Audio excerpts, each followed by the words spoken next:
और अब एक खास बात, आरजे रमझाझर के दर्शकों से निवेदन है, ताबड़तोड़ बेबाक व बेझिझक खबर देखने व जानने के लिए आज ही चैनल को सब्सक्राइब करें। लाल कलर का बटन सब्सक्राइब बटन है, उसे दबाते ही बेल आइकन आ जाएगा, उसे क्लिक करके ऑल ऑप्शन सेलेक्ट कर दें, जिससे सबसे पहले हमारे द्वारा डाले गए वीडियो आपके पास पहुंचेंगे और आप निर्बाध तरीके से इस चैनल के माध्यम से सारे खबर सबसे पहले देख सकते हैं। नमस्कार।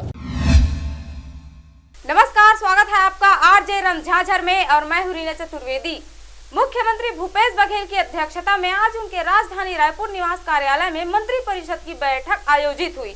बैठक में नियमानुसार महत्वपूर्ण निर्णय लिए गए।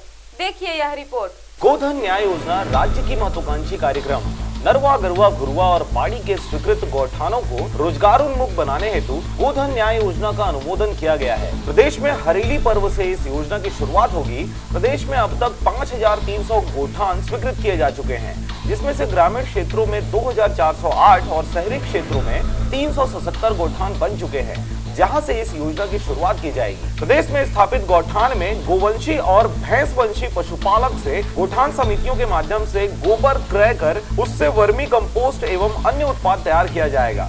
इससे जैविक खेती को बढ़ावा के साथ ही ग्रामीण और शहरी क्षेत्रों में रोजगार के नए अवसर, गौपालन एवं गौ सुरक्षा को प्रोत्साहन, खुली चराई पर रोक, द्विफसली क्षेत्र के विस्तार के साथ ही पशुपालकों को आर्थिक लाभ प्राप्त होगा। मंत्रिमंडलीय समिति द्वारा गौठान ग्राम में पशुपालकों से 1.50 रुपए प्रति किलो की दर से गोवंशी और भैंसवंशी मवेशियों के गोबर क्रय की अनुशंसा की गई है। मंत्री परिषद की बैठक में गोबर के क्रय की दर को 2 रुपए प्रति किलो परिवहन व्यय सहित करने का अनुमोदन भी किया गया है। योजना में उत्पादित वर्मी कंपोस्ट का शहरी समितियों के माध्यम से प्राथमिकता के आधार पर किसानों को 8 रुपए प्रति किलोग्राम की दर से विक्रय किए जाने के साथ ही लैंप्स एवं प्राथमिक कृषि साख सहकारी समिति के अल्पकालीन कृषि ऋण के अंतर्गत सामग्री घटक में जैविक खाद वर्मी कंपोस्ट को शामिल करने का अनुमोदन किया गया है। Bureau report RJ रमझाझर।